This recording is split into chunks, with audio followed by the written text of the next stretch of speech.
Hello and welcome back to That Aged Well. And this week we are joined by Timothy May, and we're going to discuss the work called the Mongol Storm.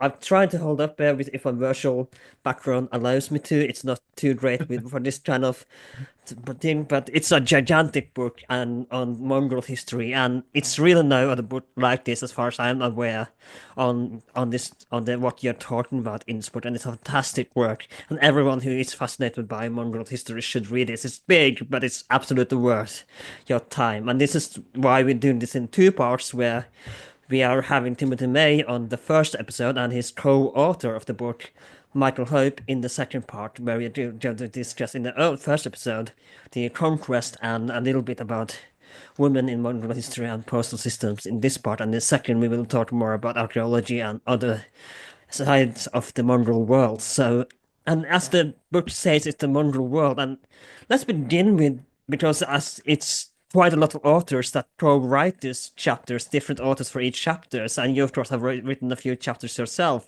So let's begin with putting the book together and the process of making this book, because it's quite a, like I said, it's a huge project, and there's a certain goal. There you go, you're holding it up there. So there's a goal with this book as well that you have in mind for, you know, with this project. Yeah, the context for the background of this is in the beginning, October 2014. I was approached by Routledge to edit a book for them. They have a series called the I think they call it the World Series, and all their books are the Mongol World, the Ming world, the Maya world, but they also have thematic ones like the Arthurian world, the Gnostic world, and things like that. And they recommended that I find a co-editor. Um, and I had to think about it for a while because at the same time, um, not long before this, uh, efforts on the Cambridge history of the Mongol world began, which is another uh, large project. This is volume one. Hmm. So if I can lift them, this is how I do my Yeah, workabouts. I just lift books. yeah. But there's a second volume to this. So our book is like 1,100 pages, and theirs is probably about 1,500, 1,400. So and that one also has many, many authors as well. So, the question for me was, how are we going to make this different? And we're going to need to find some people who are not involved with the Cambridge history. Hmm. There's nothing wrong with some people doing both, but you get tired of writing the Yeah. same stuff. And so when considering another editor, at first I was initially hesitant about it because, like Batman, I work alone. Hmm. However, like Batman, I don't always work alone. Yeah. And sometimes you need a sidekick, and you can tell Michael I said that. Hmm. It'd be more fun if he was here. But I had met Michael in Mongolia because that's where you meet Mongols at a conference during the summer of that year, and he saw that fresh new PhD smell to him. So he had recently graduated, and I had read um, his dissertation, or when he converted it to a book manuscript for a publisher. So I was aware of him before I met him. And then I listened to his paper at the conference. I liked it a lot, and I got to know him a bit while in Mongolia. And good personality, and a similar sense of humor to mine, which is very important. And so I asked him because I also thought, well, he's young and ergo a bit foolish to accept doing these projects. So What have I done? these are all thoughts we have at some Yeah. point when doing these. I was just saying that about another project. It sounded good at the time. Yeah. Um, and so fortunately he accepted. And that was really good because I don't think I would have been able to finish this without him. He was able to keep it on track, had a lot of good ideas and suggestions. And then we started talking about it because I was also working on a chapter for the Cambridge history of the Mongol Empire. I knew what their plan was.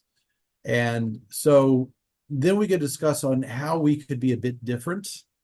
Because a Cambridge history is going to be a Cambridge history. They all follow sort of a similar format and what they're going to cover and things like that, which is good because that's what you want in something like that. So we would cover some things that would be similar because, if you're going to do a book on the Mongol world, you can't avoid certain Yeah. topics. But at the same time, I felt like, okay, since they're doing this, perhaps we could do this instead. Like in the Cambridge history, I was writing the chapter on the Mongol military institution. And I thought, well, do we really need that in this book? Because, I've written, I've been typecast as the Mongol military guy. So I really didn't want to write yet the same old thing. So we kind of felt like, well, maybe we can integrate aspects of the Mongol military into chapters about the conquest, the campaigns. Whereas the Cambridge history will be discussing them, but more organically in a standard narrative of, of this or that, not, focus just on a particular military campaign. And so that way we were able to do things like, we have, let's see, 9 chapters just on campaigns. And I think it worked out quite well in doing it that way. And then, of course, we have our chapters on the successor states and then the administration. But then we decided, well, let's consider some other things. And we were able to come up with ideas like, well, how did the conquered people view the Mongols? How did their neighbors view them and interact with them? What about the Mongols who went into other areas and didn't conquer but stayed there? Either they fled because of political issues or a civil war or some other issue. So we were able to do that. And I think that's what makes this book so brilliant because I don't think there are many books on this topic that cover this kind of thing. As far as I'm aware, there aren't. So it's kind of a unique book in that way as well. Yeah. And we ended up with, 58 chapters. And a lot of the things we kind of gave the authors a general topic, like with Mongol legacy. The individual Chu Yihao, he's a scholar in China. We asked him to do a, what is the Mongol legacy in China? And he took it in a completely different direction than what we anticipated. And that was great because I had never even thought about that. If I had written it, it would have been much different. But I think he brought a much new and exciting angle to it. Absolutely. So it was those things that was really kind of fun to see what authors could come up with. Now we did have some, roadblocks, detours, a lot of construction work where we had authors who disappeared. We had authors who had to drop out because of various things. So in some sections, they're a bit shorter than we originally planned. However, it worked out because, we were giving a word total of like 400,000 words. This book is 450,000 words. So it's longer than it was supposed to be, but at the same time, it has fewer chapters than we originally planned. Because, we had the chapter on the Mongols and Korea. It was supposed to be shorter than what it was, but the author brought in so many things that I felt were new and relatively unknown to the English-speaking world. So primarily UK, Western Europe, and the United States and Canada, that like, how do we cut this out? that I kind of felt like that would be a bit of a crime to edit it too much just to fit a word count. And so we kind of went with it and felt like, well, if we have to cut some things, maybe we'll do it in the section introductions and things like that. And you find ways of doing it, of cutting books back. And fortunately, I had done, I had written enough books here and there and also edited enough things to know there are certain tricks where you can find words to cut. And my original suggestion when we had to cut it down to like 450 is let's just cut every word that begins with M, which of course would be Mongol. So we just cut all the Mongol words, which would probably be about 20,000. But fortunately, we did not go that way. But it was quite an exercise in being creative and in how we do things. So one of the things I did not expect initially was that every chapter would have a bibliography. I thought there'd be one master bibliography because back in the olden times, that's how you did it. But today, every chapter gets a DOI number. And so they want a complete chapter, not only with the notes, but also the bibliography. So that if you're searching like on a database or something, you might just access that individual chapter. And I think the book word and facing of the book worked out perfectly because it was such a fun read and it was such, like you said, it was a unique take on the Mongol history from my view. So I think it worked brilliantly the way that you faced the book and the way that it was finally put together. So I think it was well done, absolutely. Well, thank you. I'm glad you said that, and not many people would say that it was a fun book. I mean, interesting for sure. Interesting for sure. Yeah, and it was a project that consumed about, well, let's see, we started in 2014, and then it was published in 2023. It was almost a 10-year project from conception to completion. So it was exhausting, and I have to say that by the time it was finished, when we finally got it done and sent it off, I was exhausted, mentally exhausted. And I think I had writer's block for about 6 months afterward. I couldn't even, really think of doing another project, even though I had already agreed to many. A holiday to Bali would sound good, right?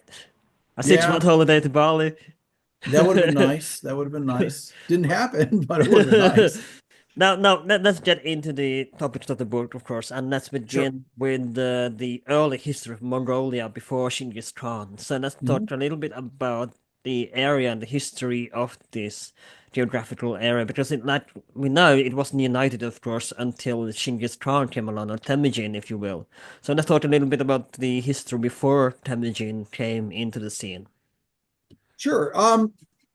One of the things I always like to emphasize is that, since about 844, there had not been a single ruler over Mongolia that was indigenous. The Liao dynasty ruled most of Mongolia beginning in the late 900s until 1125. And the Liao were Khitans. And then when they collapsed, and you see the rise of the Jin Empire, the Jin did not try to rule Mongolia directly. And so what we see is basically a collapse of authority, and then you have numerous confederations that pop up. And, I like to use the word tribe. When you say it, people know what you're talking about, more or less. I tend to define it a certain way based off a definition that Rudy Lindner came up with in the 1980s. Basically, that they're a bit amorphous and they change composition over time. And usually they take their name from the leading lineages. Now, anthropologists don't tend to like that word. They often faint. If you say it in a conference, anthropologists will drop left and right. But when you're in a classroom or talking to the general public, if you say lineage, they just kind of look at you funny. And then you have to define more what you mean. But if you say tribe, they at least Yeah. have a decent idea what you're talking about. It's not perfect, but you can always get into more nitty-gritty details if you need to. But it gives them at least the basic. And so when we started working on this, I approached a Turkish scholar, Isabiki Togan, who I'd met once again in Mongolia. Well, I guess I formally met her for the first time in the airport at Ankara en route to Mongolia. But she had written a very good book on the Karaite Confederation. And so I asked her, well, what do you think? What would you like to do? Here's the structure that we want: Mongolia before Chingiss Khan, the rise of Chingiss Khan, and then of course the early Mongol state. Mm. And she offered to pick two, and I was left with the rise of Chingiss Khan. So she wrote her two chapters, and again, they were different from the way I would have done them. And again, that was a good thing, because she brings in a lot of different perspectives that I probably would not have, because I hadn't thought about it in those terms before. So that's the exciting thing about also being the editor of Yeah. these types of volumes, is that you learn a lot, and you shift your perspective. Because I think we all get into our ruts of how we approach topics, partially because we teach them every year or every other year, and so you get into this kind of pattern of practice. And so what she did was not only discuss the concepts of tribe, but she also gave a nice summary of the history of Mongolia long before Chinggis Khan. I mean, I was thinking she's just going to do like the 12th century, but no, Yeah. she went back and went over all the structures. She talked about a wide variety of issues with identity and survival in the steppe. So she gave a very nice summary of not only an overview of history, but also of the culture and also the issues that scholars are dealing with and studying this topic. Mm. So And go ahead. no. I thought no. Please. And her other chapter on the early Mongol state, which follows the chapter on the rise of Chinggis Khan that I did, this is where she really starts looking at not only the 12th century with the rise of the early Mongol confederations, and so it serves as a complementary, but also ties to the Karaite confederation that was there. So that one I feel like is very complementary to the one I wrote, because you get a lot of background material that I could not include because of my own word limits, and the editors were very strict with me on Hmm. that. So let's begin with then. Oh, not begin, but I'm using begin anyway. So let's begin with Temujin's early childhood and Mhm. how he would come to the idea that he would unite Mongolia. Because from my understanding, and having read the Secret History last year, I believe, and it's he seemed like a leader from the start of his early youth as well, as he was kind of destined to be. So he seemed like always being this leader figure as from childhood as well. So let's talk a little bit about how the Secret History portrays Temujin in the start, as well as how the actual Temujin, and talk a little bit about his childhood and how his rise to power. Yeah, Temujin basically, I think he's rather unique in that he's a, I think he was a reflective fellow. He thought about his experiences and he learned from it. He didn't just, suddenly became a great leader. He was a person who experienced a lot of difficult circumstances that would have, crushed most people, I think, or at least limited Mm. what they could do, and they would have, blamed their circumstances. But he was a person who took whatever disadvantage that occurred to him, learned from it, and took those lessons and incorporated them into molding himself into becoming a leader. He certainly never set off to become, the ruler of the world, as we like to often say. And I think the secret history of the Mongols does do its best job to try to say, oh, he was destined to Yeah. rule the world. I It's mean, to be fair, most work like that in yeah, are going to be like, oh, they're going to be very favorable to the leader. Maybe not Procopius, that is another example, but most books like this are propaganda to push their oh leader. yeah. That leader. So to be fair, that's kind of a given. Well, you have to have that kind of mythology uh, to build up the legitimacy for Yeah, others as well, and to remind people of your your your ancestors were always yeah, great. They were chosen by heaven, and that's why we rule the world. Not that you just took over everything. yeah. But throughout it, he learns from his experiences. And what I appreciate about the secret history is that it's not just propaganda, because it also includes a lot of things that you could criticize him. I mean, he kills his brother when they're kids. Mm. Um, he had some valid reasons. I think at some point we've all kind of felt like we want to kill our siblings, but he actually does it. But from there, the Mongols don't try to hide this. Mm. Um, but I think it also serves as a lesson. And when I read the secret history of the Mongols, I always think of it as sort of a leadership manual. And that's part of its purpose, is to teach the Mongol princes on how to deal with situations. Kind of a Um, art of war kind of um, thing. well, there's a genre in Islamic literature called mirrors for princes. And basically they're guidebooks on leadership. It's sort of like Machiavelli's The Prince Yeah, in some ways. And so they use the life of Chingiss Khan, because are you going to find a better leader? No. yeah. So they use that. And it also, part of it is perhaps you shouldn't do certain things. Or if you do this certain behavior, then these are going to be the outcomes. Mm. One of the reasons why Chingiss Khan kills his brother is because his brother is stealing food in a time of poverty. That is not a good leader. You share, you support your followers, and help elevate them. And if you're hoarding all of the food, that is going to be a problem for everybody. So you don't want to do that. You can't do that. Mm. So I think that's supposed to be the lesson there.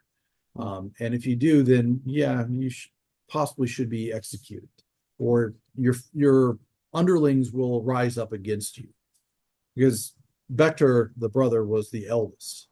Mm.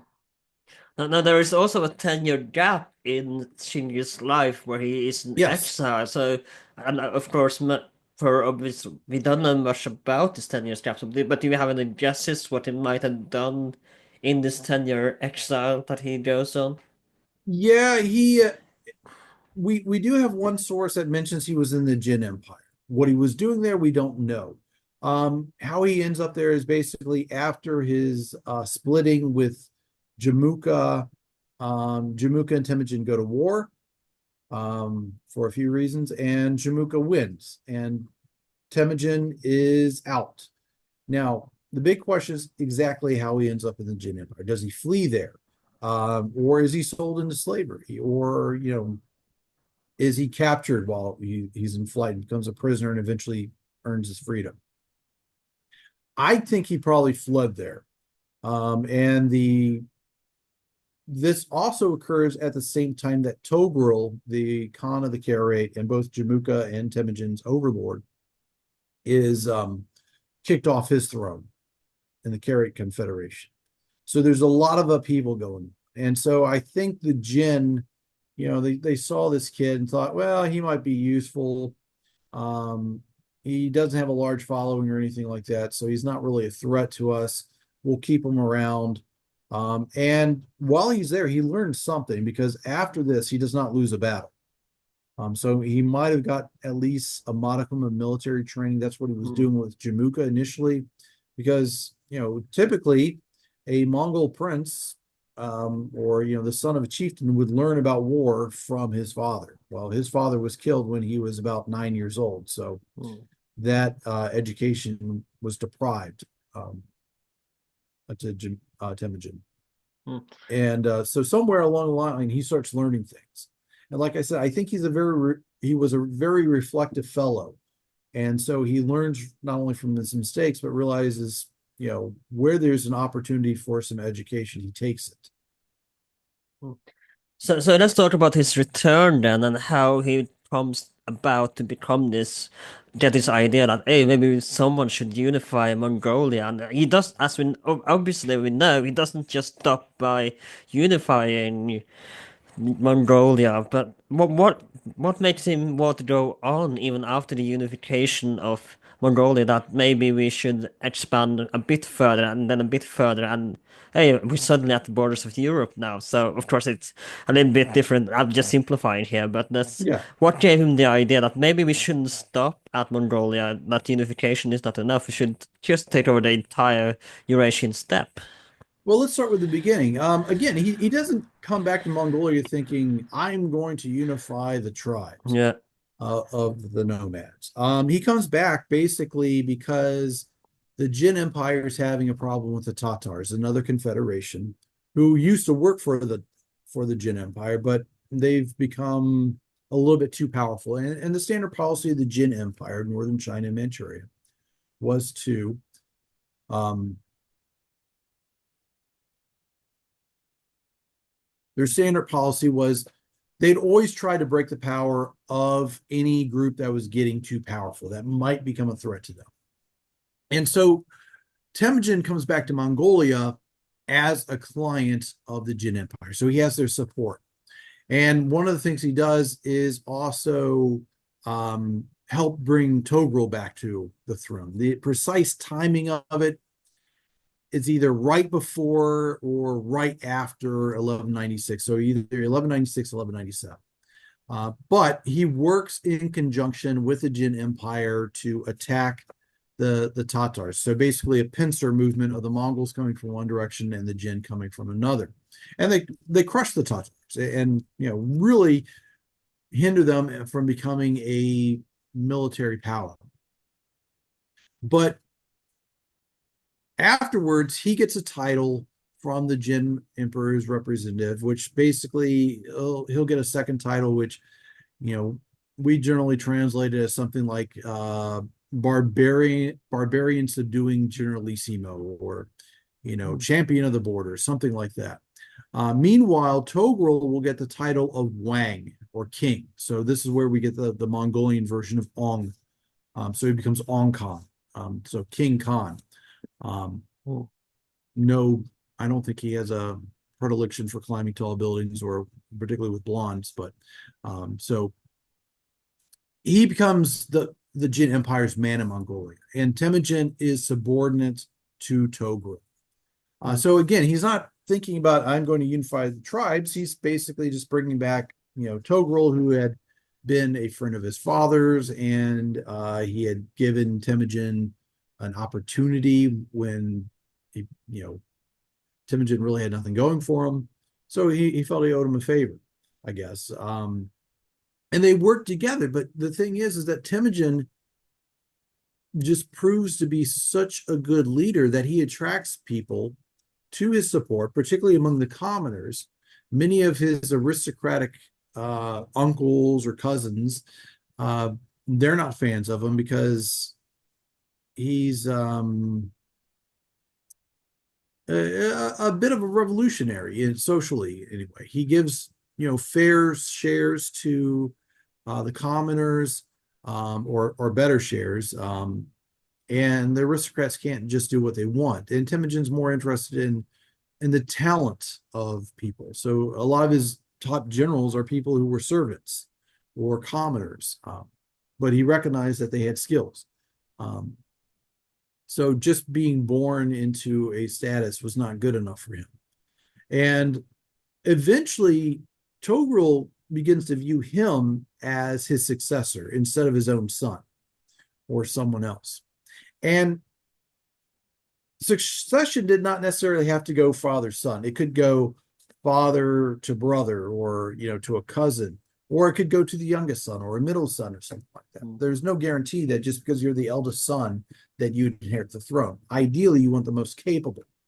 And you can define the most capable in a number of different ways. But we begin to see jealousies grow. And as Togrul gets older, he also gets this, he starts getting paranoid, particularly as he has a number of people basically trash talking Temujin, saying that, oh, he's after your throne, even though Togrul was kind of thinking of giving it to him anyway.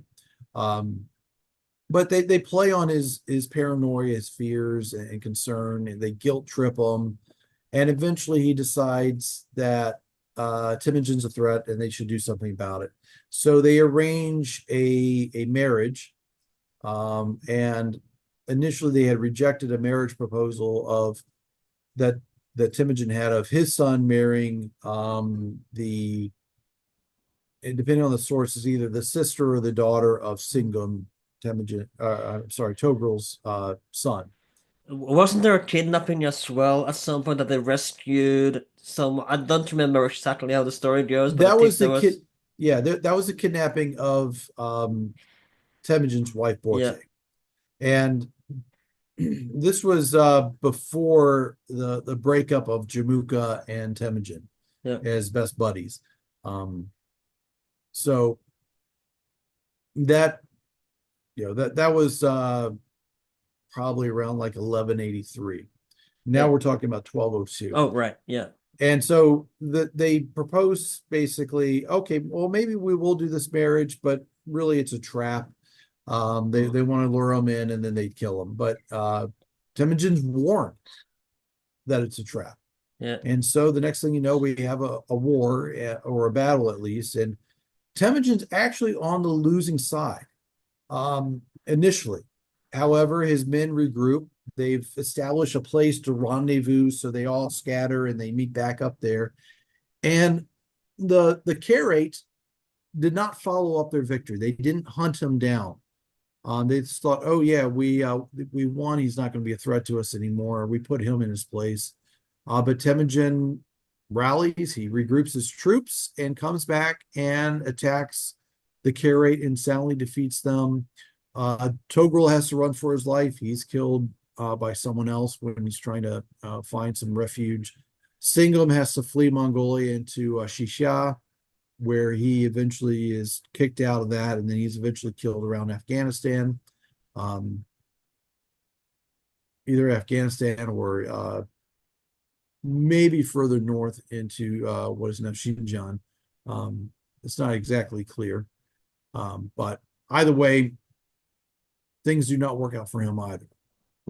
So, so let's talk about the after the unification process and how he decided to move on to expansion and actually go against the Jin Empire, whom he worked with early on, and why he turned on them. And like we talked about earlier, why did Sure. he think it wasn't enough? Do we know why, what made him go on and eventually conquer, like I said, the whole Eurasian steppe? Well, we have the official reasons and then what probably really happened. The official reason is ultimately, you know, Koke Monke Tengri, the blue eternal sky, has bequeathed the world to Chingiss Khan and his descendants, and they should rule the world. And if you don't submit, then you're a rebel against the will of heaven. However, that idea probably develops during the reign of Ogedei Khan, his son, Oh, second ruler of the Mongol Empire. What really happened is in 1204, Chingiss Khan has defeated the Naiman, the last great powerful confederation that dwelled in Western Mongolia.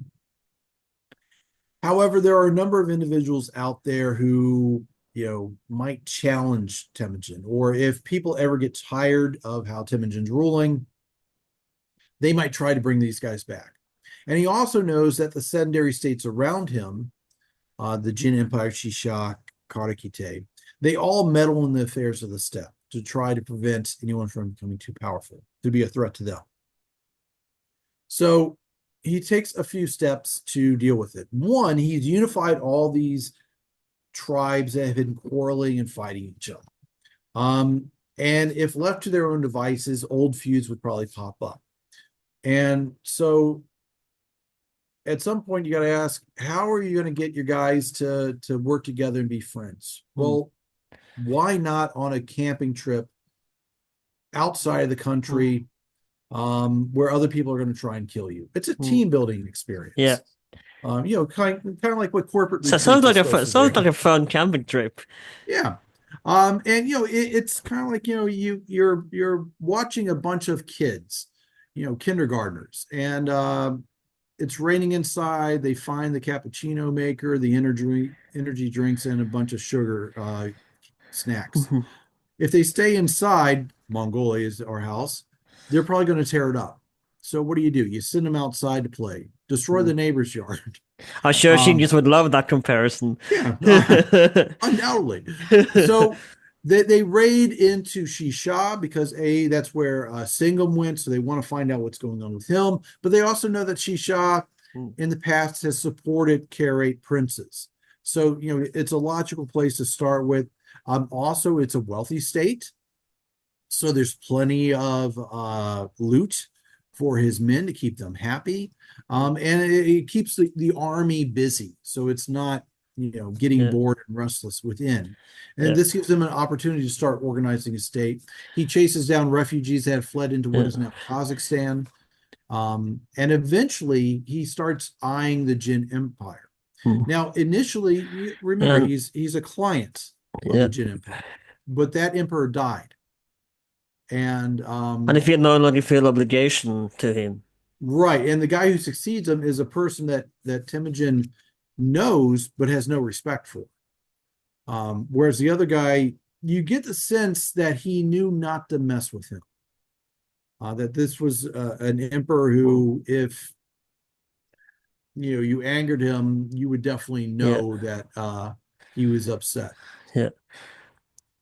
And I thought about something when you said about keeping the army happy, and there was an Ottoman Sultan, I don't remember his name, which one it was, but he said to his son something like, you gotta keep the army moving and keep them on the job. You'd rather keep them on campaign, or else they will be restless. And that's probably what Temujin had in mind as well. He'd rather keep his army moving, or if he just Yeah, doesn't use them, they will be restless and probably turn against him or something. So it's understandable that he had to keep the army moving and keep them happy, so to speak. yeah, but you could also do that by just raiding. You don't have to conquer. Yeah, But the funny thing is that when they start but raiding into conquering is more Shisha, fun. well, it's a lot more work though. Yeah, Ruling, that takes a lot of effort. It's easy to pillage and plunder. You take the stuff, you ride back home. It's aggressive shopping. Kind of like in the United States, Black Friday shopping. yeah. But if you're ruling, you actually have to start thinking about how you're going to do this effectively Mm, so you don't actually cause more problems for yourself. mm, Um, and the problem for the Mongols is like with Shisha, they start by pillaging, they plunder. Eventually, they get a peace treaty. They get annual tribute. It's a lot of stuff. Chingiss Khan gets a new wife. This begins basically he's starting to collect wives. Some people will collect cars later in life. He collects wives. And the Mongols don't occupy Shisha. They're happy of you guys keep ruling the area, but send us good stuff, and we won't come back and pillage and plunder. mm, But with the Jin Empire, he realizes at some point the Jin Empire will invade Mongolia or cause trouble for him. And so when he starts attacking, the first round of campaigns are strictly to pillage, plunder, and control the passes and routes back into Mongolia. He does not try to occupy cities. He does not try to set up rule. But then we get another round of invasions, and next thing you know, people are surrendering to him because they seem to realize, unlike our emperor, he actually seems to know what he's doing. mm. And so people will switch sides. And submit to them. But also, if you keep pillaging the same area, you start running out of things to pillage. There's no more loot. So then you have to go deeper. And that then extends your supply lines and things like that and makes it more difficult to get back. So you have to start moving in deeper. And again, people start expecting you to rule them. Generals are joining you. Cities say, here's some stuff. Don't burn down the town. Mm. And the next thing you know, you start building an empire. Now, we should also add, probably, if I remember correctly, the Mongol army wasn't paid an annual payment as some armies did there, because what they were paid in rather were loot from the cities. So Exactly. that's why they were so eager to go on these campaigns as well, because they weren't paid in like weekly payment or monthly payments but they were paid in what they could find of stolen goods in the cities they conquered. Right. I wouldn't say stolen goods. I'd say liberated goods. They're redistributing wealth. That's fair. Um, and actually, and the Mongol Khans did view it as a redistribution. It often drove their finance ministers crazy because you're supposed to keep reserves and things like that, but the Mongols would bring stuff in and then redistribute it to their generals, to their supporters and stuff. And they weren't keen on just having, a Smog the Dragon kind of horde Yeah. to sit on. But yeah, the soldiers get paid this way. And so it's a very good income for a while. And that is the problem with a conquest empire, where it's funded largely by the proceeds of pillaging and plundering, is that after those conquest stops, well, then how do you keep the troops happy? Yeah. You got to find new ways of doing that, of supporting them.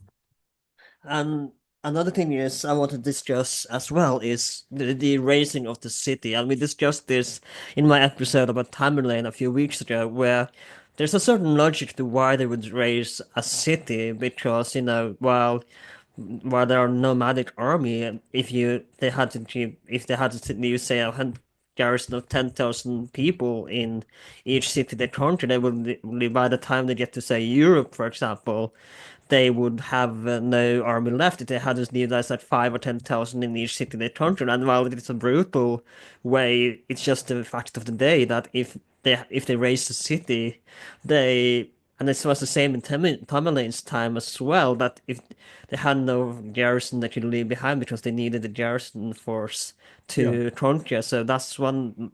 It doesn't sound very friendly approach, but there's a certain logic to why the cities were erased the way they did. Yeah, and for the most part, the Mongols did not, completely erase the city from the map. What they Yeah. did always require was that the walls would be torn down. That way, you couldn't defend yourself against the Mongols returning. And they would leave a representative.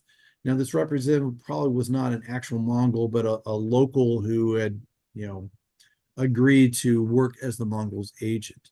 But, once you start removing the walls, a city is much more vulnerable. And again, as long as you provided the tribute, paid your taxes, and didn't cause trouble, the Mongols were content to leave you alone. But if you rebelled, good Yeah. luck to you, because you often would not get a second chance. So, Now, as the Mongols expand, um, first of all, they were doing preemptive attacks against the Jin Empire. But again, if you look at their movements, it doesn't really look like they were planning on conquering. They would raid, they'd pillage, they'd move back and just maintain defensible borders. It's not until just much late. just keep your neighbors weak, pretty much. Yeah, yeah, they don't want the Jin to be able to disrupt what's going on in Mongolia. But in other areas, they're still chasing down nomadic steppe princes, basically, former leaders who fled Yeah. and would not accept the rule of Chingiss Khan. They want to eliminate them. This is something that Chingiss Khan learned, that you have to eliminate the leadership of those who oppose you. And this will bring them out into Siberia, into Central Asia, and this will eventually bring them into contact with the Khwarezmian Empire in Central Mm. Asia.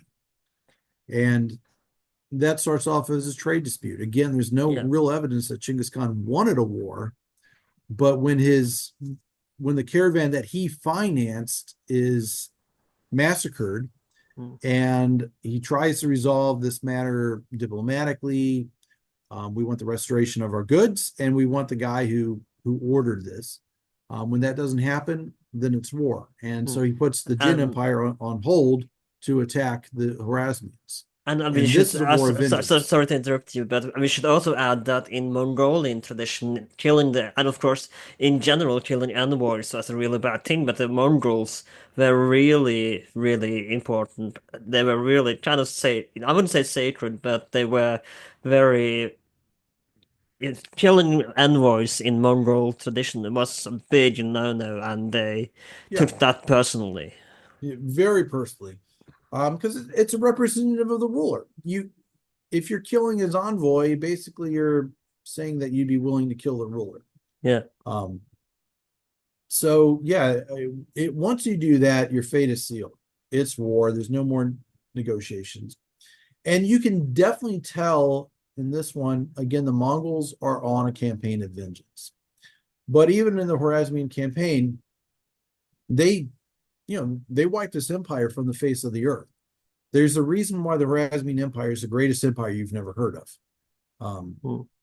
Is there and any books on the Dwarfsmen so far? Is there and none at all? not really. But there's not, to my knowledge, any like the history of the Khwarezmian Empire Yeah, kind of books or something like that. I would There love should to be. see one. I would Yeah, love to see one. it's something that I keep toying with. Is that in my Oh, do copious it, spare please. time. Don't encourage me. I'm already behind on other projects, but it's something that I keep coming back to. Is like I really would like to do this for other reasons Yeah, because it would also help me understand that campaign a little bit more yeah. because I'd be looking at it from a different angle. But um, Do we have any sources in the Dwarfsmen at all from yeah, history of the Dwarfsmens? yeah, we have some great sources on it. Very useful for the Mongols. Like for instance,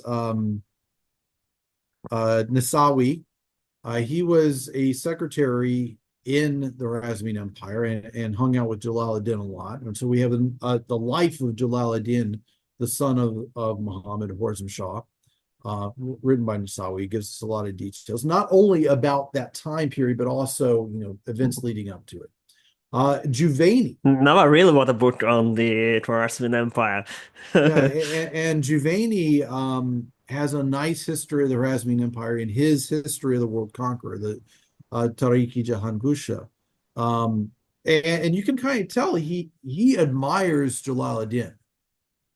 He doesn't admire no one admires Muhammad Horezm Shah. And in fact, all of the sources are in agreement that the Mongol invasions of the Islamic world are due to Muhammad being Hmm, stupid, due to pride and ego, the usual causes. yeah. And then we also have Juzjani, who his work is very anti-Mongol. Everything he writes, like when a Mongol leader dies, he doesn't say that he dies, it's he went to hell. Yeah. So, whether it's Chinggis Khan's father, Chinggis Khan, any of his sons, he went to hell. Hmm.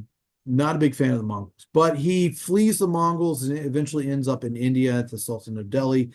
But he writes a history of the Islamic world at that time. So basically, a massive work that covers the history of every dynasty that he can write about.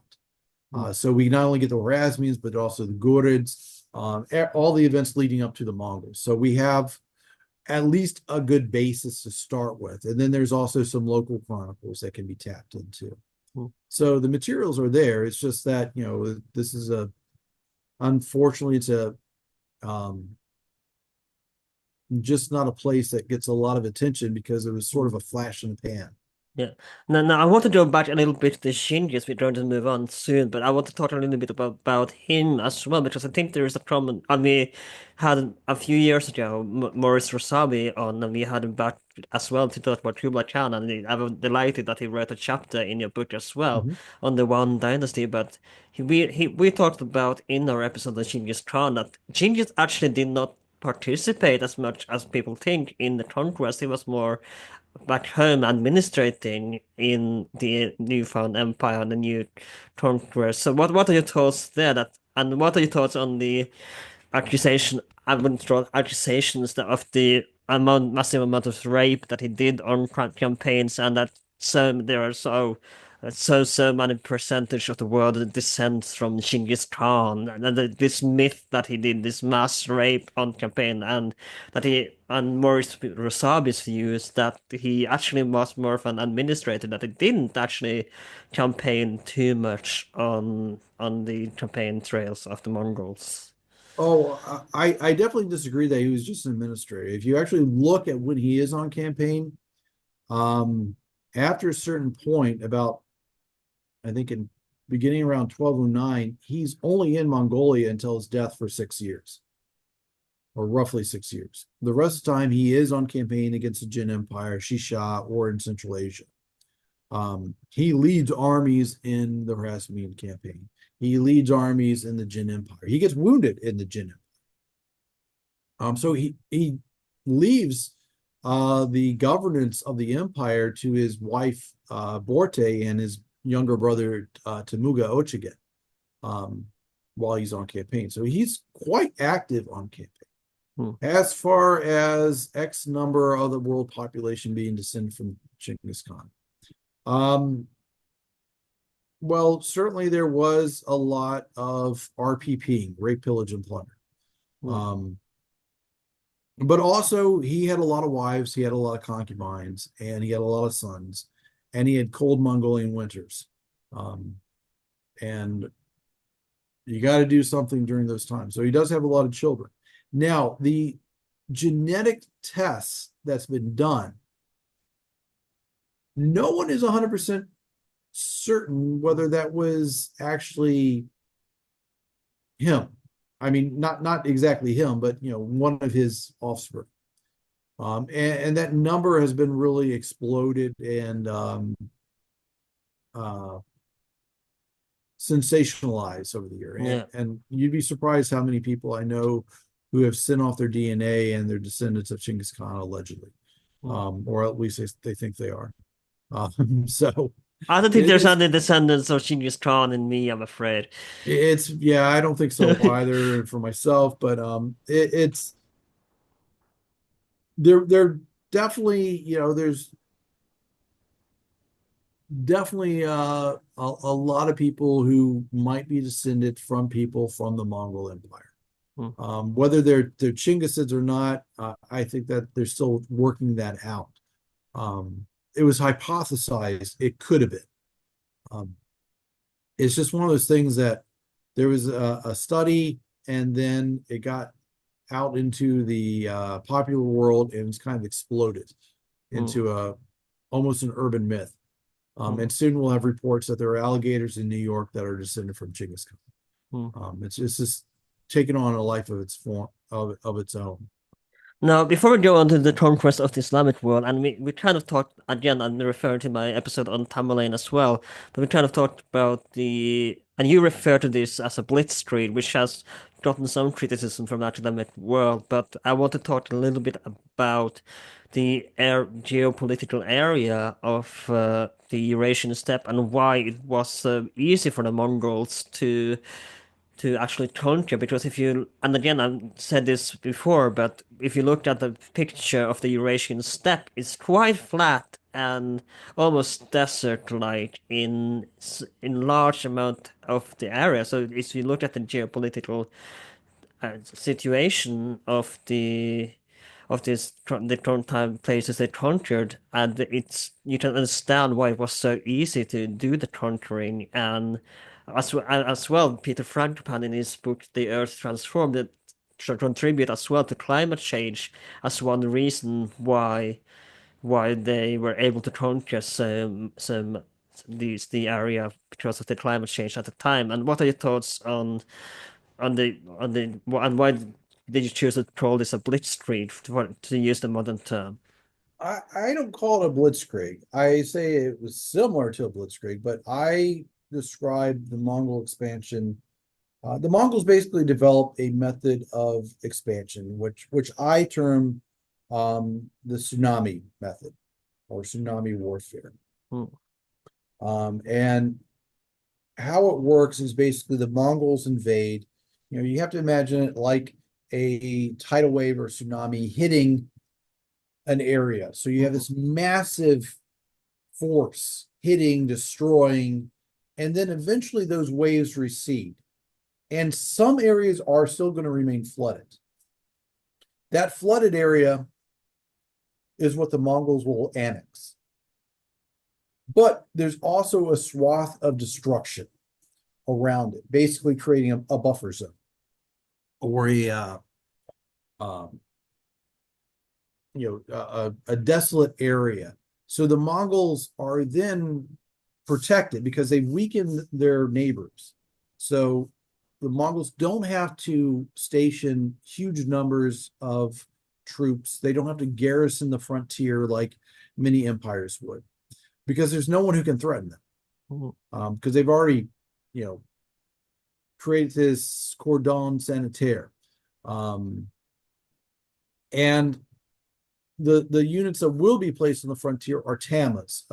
That's the Mongolian term for them. They're sent out there. They're sent to the frontier for life. Eventually, as the frontier moves, those units will go with them. Not always happily, but they will. But for the major invasions, they'll collect a massive army from across the empire.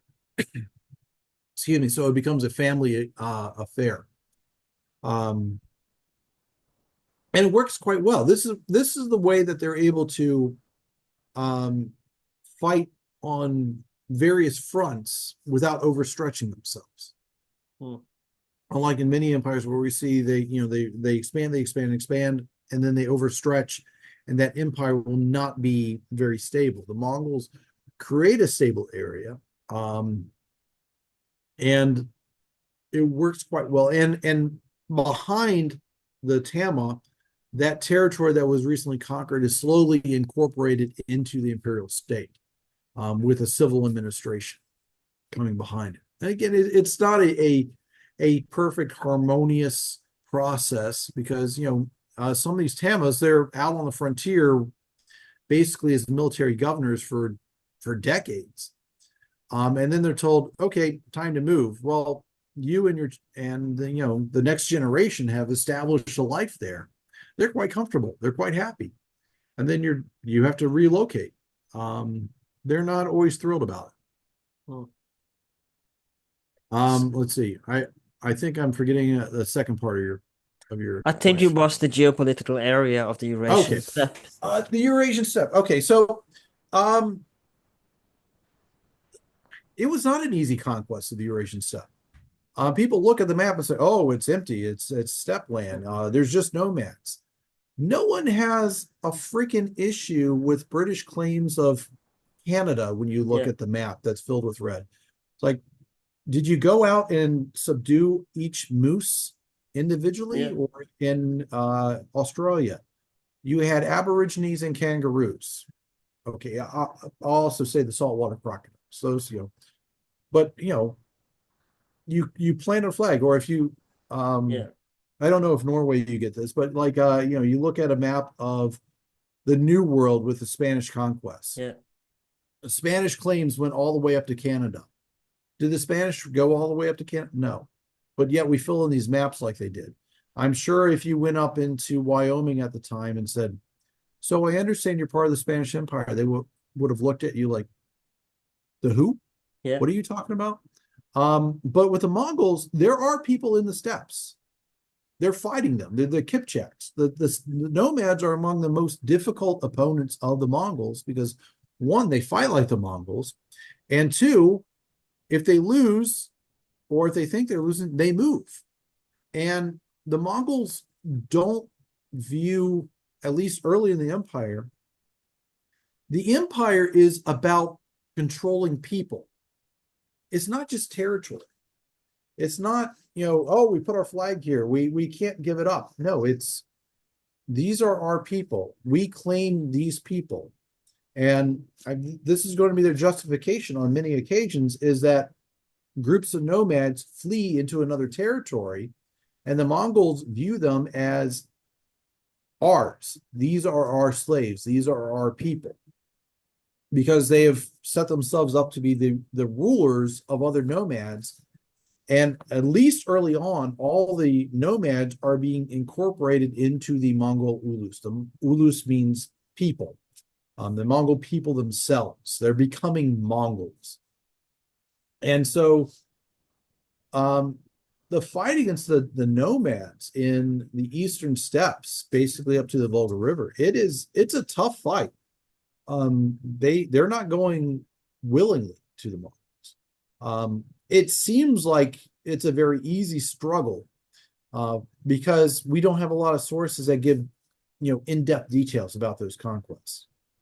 But if you look at I've done a few studies on them. I haven't published them yet, but it's very clear that it is actually a tough and very long process in doing that. And we actually do have a couple chapters discussing that, which I had a lot of fun writing, with the conquest of Kharkite in Western Siberia, as well as the conquest of the Dashti Kipchak, the steppe lands. Because these are things that usually, they get a couple sentences in most books. Yeah.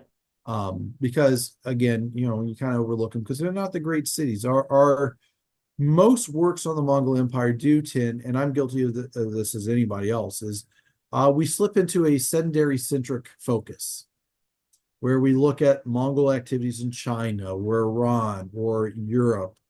But these are nomads. Their focus is always eventually going to be back on the steppe lands and being nomads. And they realize the nomads are the best soldiers. This is also why every empire that borders the steppe uses nomads in their army, is because they are excellent warriors. As far as environmental factors, you cannot dismiss the environmental factors. And the debate about, exactly how the environment work has gone back and forth, back and forth, back and forth. The steppes are desiccated. The steppes are wet. What I think you need to do, however, is you have to take into account each region and how the climate is changing in that region. If the steppes of Mongolia are extremely wet and the grasses are lush, and this is great for the livestock and things like that, that's wonderful. But that does not explain what happens once the Mongols then leave that area. And if they start going into a drier area, well, how does that affect them? When you start looking at monocausal explanations, that's when you start getting yourself into trouble. You have to take in multiple factors, including the climate, including political and social situations, including, just human nature. It's amazing how often history can be dictated by someone making a really stupid decision. Out of pride, out of ego, out of ignorance, out of greed. Look at current world situation today, for example. Oh, yeah. Yeah. I just had to. I'm tired of living in historical events. Oh, me too. You and me both. I try to keep in mind, though, that this is an excellent time to bring real life examples to history. So when I'm talking about,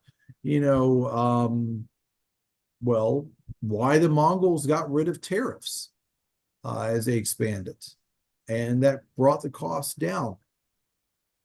There's a reason. Who knew? Who knew? Who knew? Or, in the United States, we have decisions to get rid of environmental protections on things so that factories could pollute waters. The Mongols had laws that executed people if they polluted water. Why? Because they Maybe we understood should that, bring those back. yeah, I mean, water was essential to their way of life. They got the basic idea. Mm. Um, so it's one of those things of uh, it's good to have some examples Yeah. of, because too often we look at the past and say, oh, they were not as smart as we were today. They Well, they were. They were they smarter, were. perhaps. We just have more technology, Yeah. and we were actually perhaps not as smart as them Mm. because we don't have to think as much. Mm. So No, no. um, Sorry to interrupt you, but that's we quite have to okay. we do have to move on because before we go, Certainly, and certainly. again we are going to talk about the Islamic conquest in a second. But I want to talk before that. Actually, I want to talk about besieging of cities because, as we said, Mongols, they were nomadic tribes and they didn't have much experience in siege warfare. So let's talk about how the development of siege warfare. But they did adapt They did. remarkably well, and they adapted the engineers from China or wherever they conquered. So let's talk about how the development of siege warfare, by besieging cities, actually Okay. how that developed, and how the adaptation and how they learned from their conquests as they went along. Yeah, great. Well, in part two of this book, we have the Mongol conquest, where we have 9 chapters on those. And the first 3 are by David Wright, who's a scholar at Calgary, University of Calgary. And he does a very good job of explaining the process of the militaries, the campaigns. And so we have a lot of good detail, a lot of insight by him. And, basically, it starts off with Shisha. The Mongols are attacking cities there. They're not good at it. They try to flood a city, but they don't have MIT. They don't have the Mongolian Institute of Technology. So they build some dikes and dams to flood the city, but those dikes are not built correctly. So they flood the Mongol camp as well and almost drown them. But it's enough to demonstrate to Shisha that these guys are crazy enough to try anything. So they work out their peace treaty. But again, as I said before, Chingiss Khan, he's a reflective guy. He learns from this experience, and his generals learn from this experience of, we don't know how to do this well. Let's find people who do. In the process of attacking the Jin Empire, but I also imagine with Shisha, they acquire people with the expertise to do it correctly.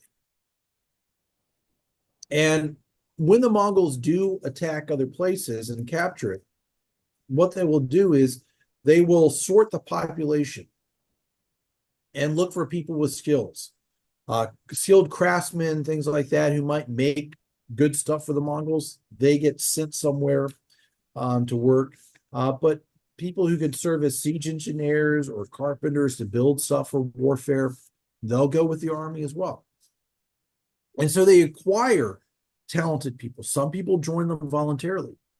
But also the Mongols start building their own corps of engineers, of actual nomads who learn how to do this as well. They will find a spot for anyone who has talent that is useful to them and give them a spot in the army, in the court, wherever they need it.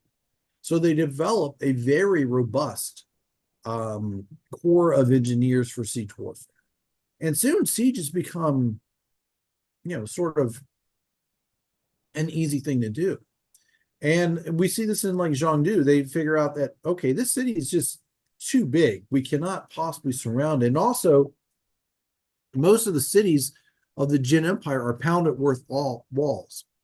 So they're not things that you can easily knock down. If you throw, trebuchet missiles against pounded earth, it'll either just kind of bounce off it and roll down or get embedded into it. It's not knocking down the wall. You really either have to scale a wall and take it, or go through the gates, or maybe dig a tunnel under or something like that. But you're not going to cut through, or knock down a hole through the wall that's 20 feet, 30 feet deep, or rather wide. So again, this is where you want to get the local expertise of, how do you lay siege to this type of cities when they move into the Islamic world. we have another type of fortification, and you have to learn how to deal with those in different ways. So they're always bringing in that local expertise as well So and so learning when, from when it. so Mongols, sorry for interrupting. The Mongols are mainly known for introducing gunpowder as well. So when does gunpowder come into the picture from the Mongols? Well, their first encounter with gunpowder is about 1230. They might have some limited exposure to it before, but gunpowder weapons are never a real game changer. Um, there's some indications that they encountered it like in the 12, maybe late 1210s, 1220s in the Jin Empire. Depending on how you translate certain Chinese terms, that could either mean fire arrow, meaning literally an arrow that's on fire, or a fire arrow that is basically uses a chemical recipe to create an incendiary weapon. But they do encounter bombs and things like that later on that the Jin are using, and definitely with the Song Empire. But there's not really any evidence that the Mongols are using it outside of East Asia. Um, and there's a variety of reasons for that. It's because it's not anything remotely better than, say, like using flaming oil or naphtha. Naphtha is kind of like, for simplistic purposes, napalm. It's a petroleum-based product, very sticky, that will burn and very difficult to put out. You can also, light fires with it.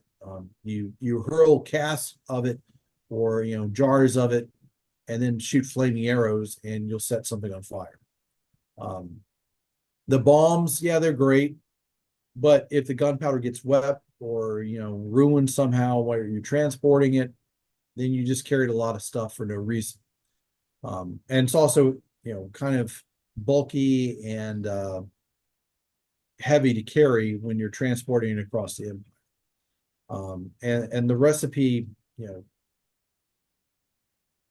we don't have a nice recipe where you can just go anywhere and say, I need saltpeter. You can't just go to the store and get it. You have to know where saltpeter is being produced in a cave or someplace like that. And then how do you ask the Chinese? How do you ask Armenians for saltpeter when the only terms you have is the Chinese version of it? So they're useful, but they're not game changers per se.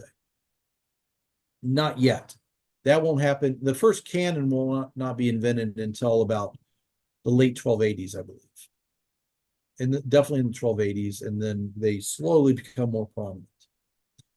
And you get to a place where then you can start using them as real weapons because they're easier to use. They produce enough force with handguns and so forth that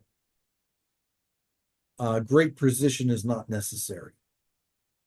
And so you can train people with them fairly rapidly, as opposed to a composite bow that takes quite a while to master efficiently, and particularly on horseback.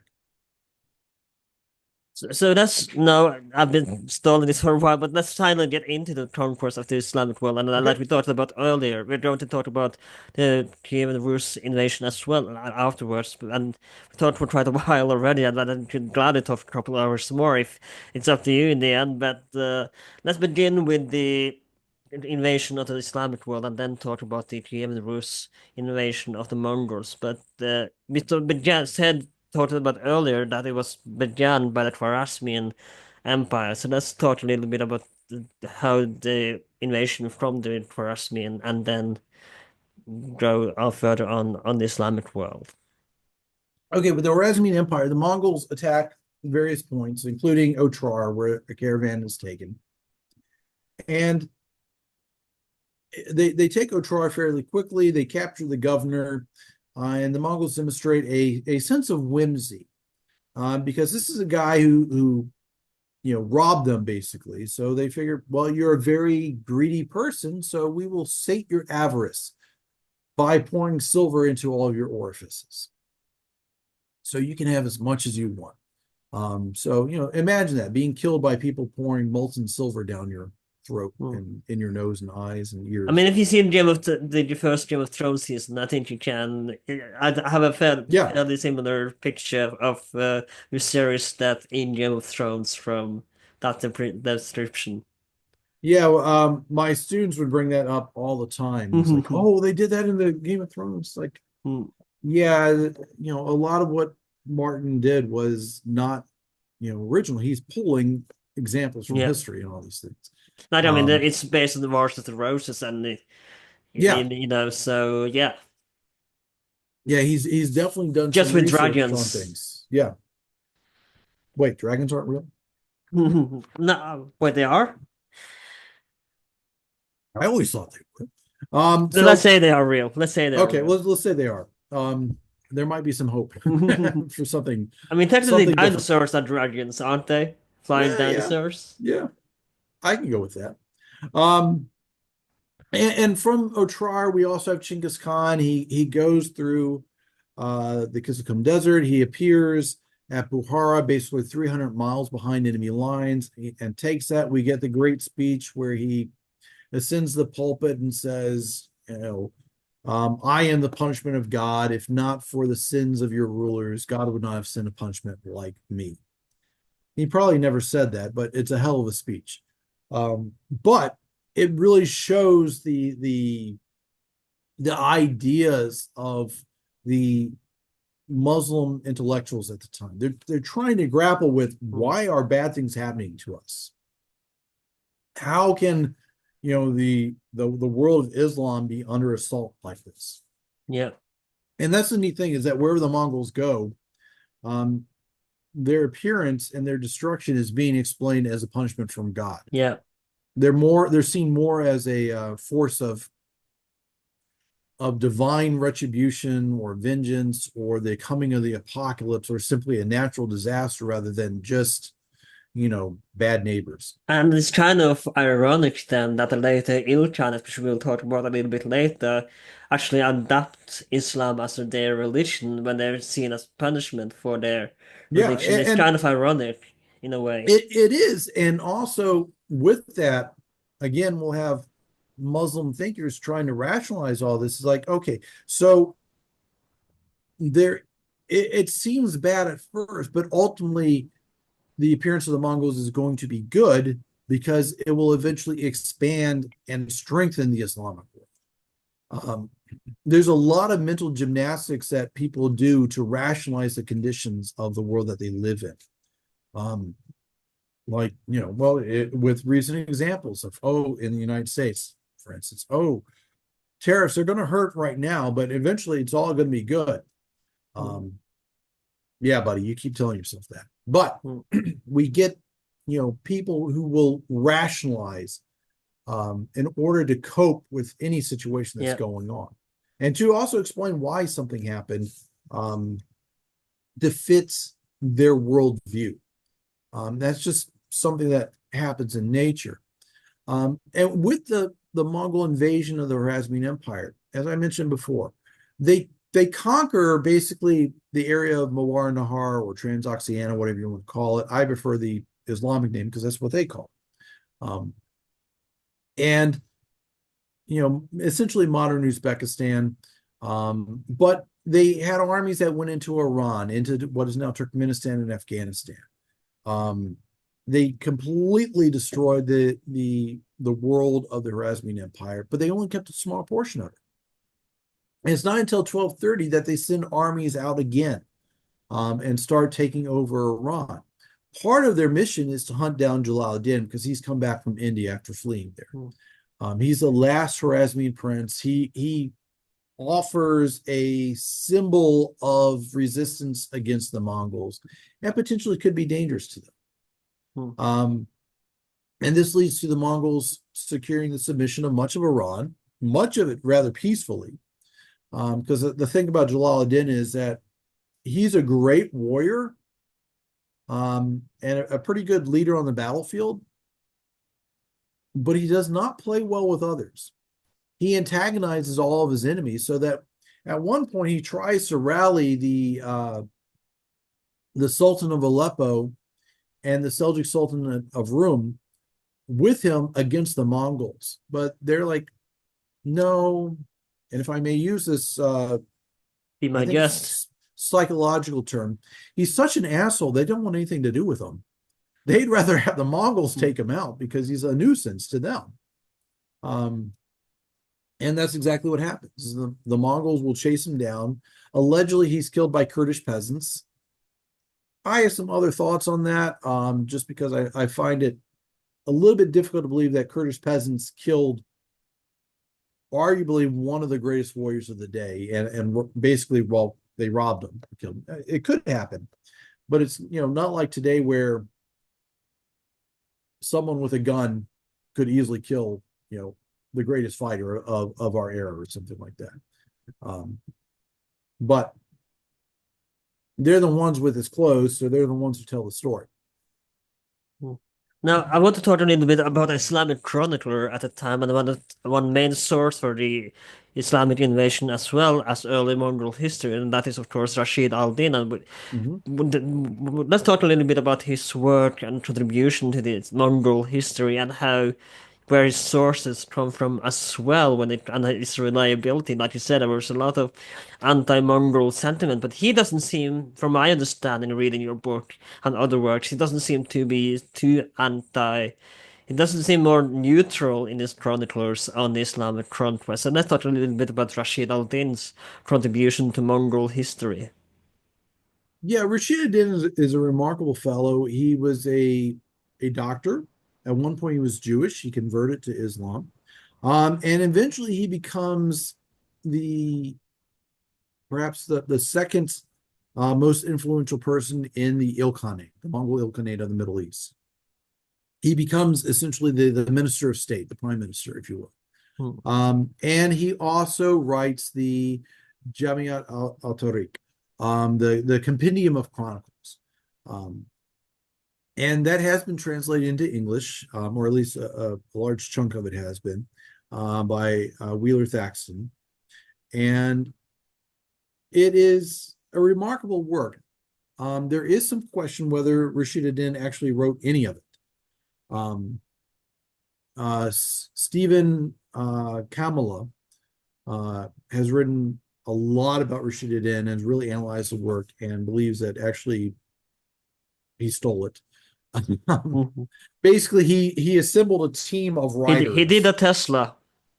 Yeah, yeah, and so he assembled a team of writers to write it, and he paints himself as basically he's the mastermind behind it, but we might want to consider him more as the general editor. But unfortunately, unlike Michael and myself, he did not give his authors credit. So he does pull from various sources, in some ways, word for word. A lot of his early stuff about the Mongols, and I noticed this when I was writing my dissertation, but I noticed there's a lot of similarities, but I didn't quite put it together. That there's a Mongolian chronicle that only survives in Chinese. That was the known as the Xingwu Chinjinglu. Basically, it's the campaigns of the Holy Warrior, Chingiss Khan. So his early campaigns in life. This was a Mongolian chronicle or his history. And large sections of it are practically verbatim. And Chris Atwood has written several studies on this, and he's translating into He's the one English. who recently translated The The, Secret History as well, right? yes, Yeah. yes, he is Mr. Mongolia. He Yeah. brilliant scholar, and one of my former teachers.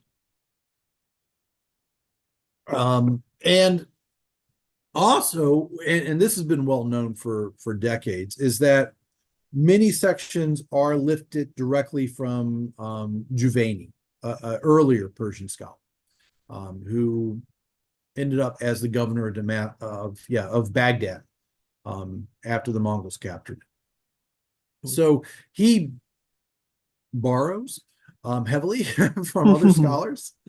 And then on the newer stuff that was happening in his own lifetime or recently or post Juveni, he has his team of scholars. He also has some informants. He does talk to Mongols, and gets a idea of what's happening. And Do he witness some events himself? he does witness events himself, because his chronicling also includes when he is working for the Mongols.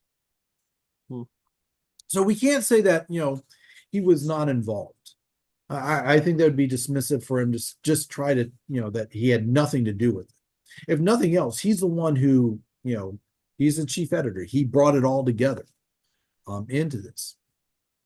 And he does have certain angles he wants to present, like with Ghazan Khan's conversion in the late 1200s, early 1300s.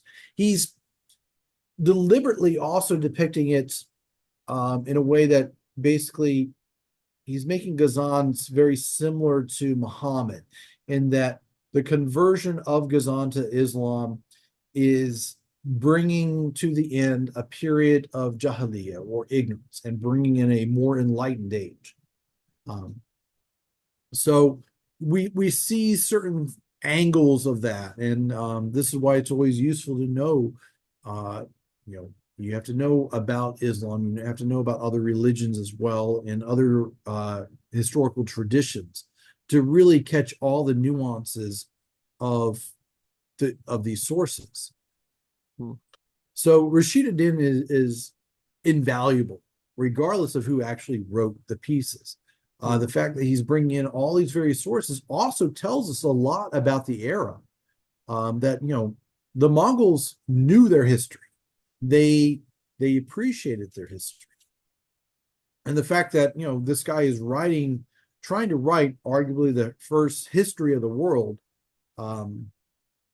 really tells us that the Mongols, because he's commissioning and dedicating it to Mongol Khans, that they want to know about this as well.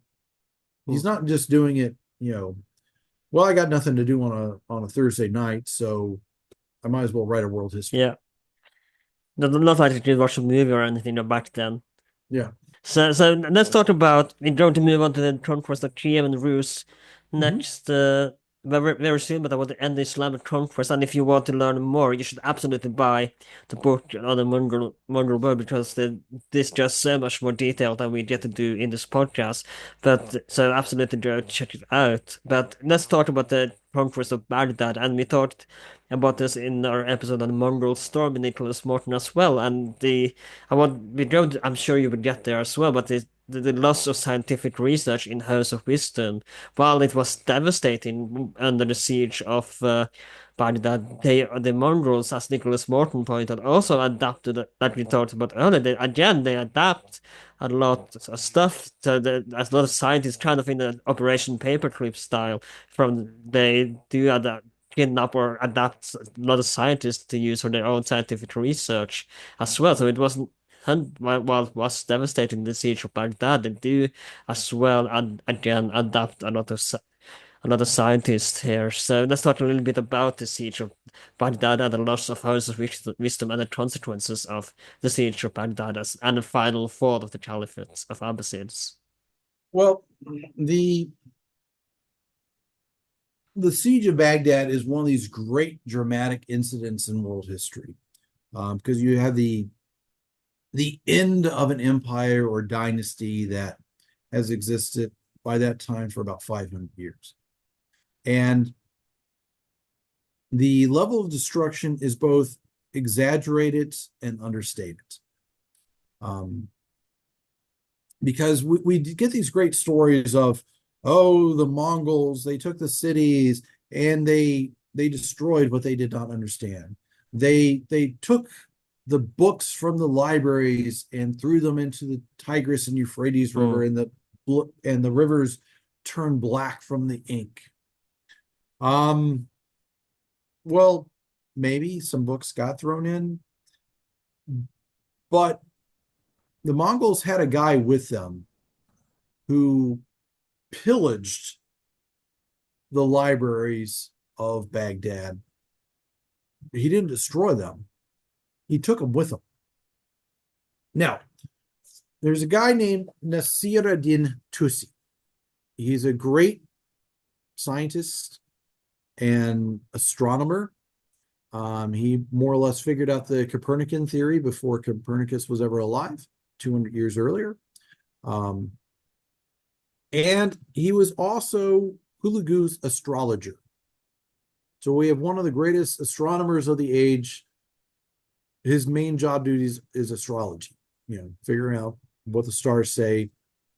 And Hulagu, who is the grandson of Chingiss Khan, the son of Tului, and in charge of conquering Baghdad and other places in the Middle East in the 1250s. Hulagu picked this guy up while destroying the Nizari Ismailis, the so-called assassins. And there we actually do have the burning of a lot of books by Juvayni, the guy we've talked about a little bit, who basically wanted to burn all the heretical works of the Nizari Ismailis, who Juvayni and some other Muslims viewed as heretical anyway. But Nasruddin was this brilliant guy, a polymath. And when Hulagu was approaching Baghdad, the caliph would say, if you attack me, the entire Muslim world will rise up. If I am harmed, the sun will be blacked out for days. You're going to trigger a cataclysm. And Hulagu said, well, maybe I should just double check what happens. And he asked several Muslim scholars, members of the ulama, and they said, oh yeah, bad things will happen, bad things will happen. Then he gets to Nasiruddin, who is a Shia. And he says, caliphs have been killed left and right. Nothing's going to happen. Nothing unusual is going to happen. So he proceeds. They sack the city. They'll execute the caliph and bring the end to that dynasty. Are they trying to say all this for desperate measures, kind of the last, Yeah, kind of just a pity in a way, for lack of better words? yeah. It's just one of those things of the caliph has been told to come to the Mongol court and submit. This is something you really can't do and be the caliph. But there's not a world where the caliph and the Mongols can really coexist together, because they have two differing views of who should be in charge. The caliph is the leader of the Islamic world. The caliph can't submit to a non-Muslim ruler. Yeah. And even with a Muslim ruler, at most there's at the very least they got to be equals. But really he should be above it. But the Abbasid Caliphate at this point is quite small. It is smaller than the size of modern Iraq. And again, I said this before, but though it's a little bit different, it's kind of like the Eastern Roman Empire by the 13th century at this Yeah, point. that's actually a good comparison. It's living off of the fumes of greatness. Kind of nostalgia in a way. It's just for Yeah, nostalgia. it's there. And Muhammad Khwarizm Shah had actually thought about deposing the caliph at one point, because he was getting annoyed with them. So it's their time was due. And the particular caliph at this time, he was kind of useless. His hobbies included pigeon racing. Nothing wrong with that, but when you're more concerned about your pigeons than the advancing Yeah. Mongols, that kind of tells you a little bit about priorities. There were talk about and I made an episode on the fall of Abbasid a few years ago, but there were talk about a pro collaboration between the Eastern Roman Empire and the Abbasids to actually stop the Mongols, though it never came to anything.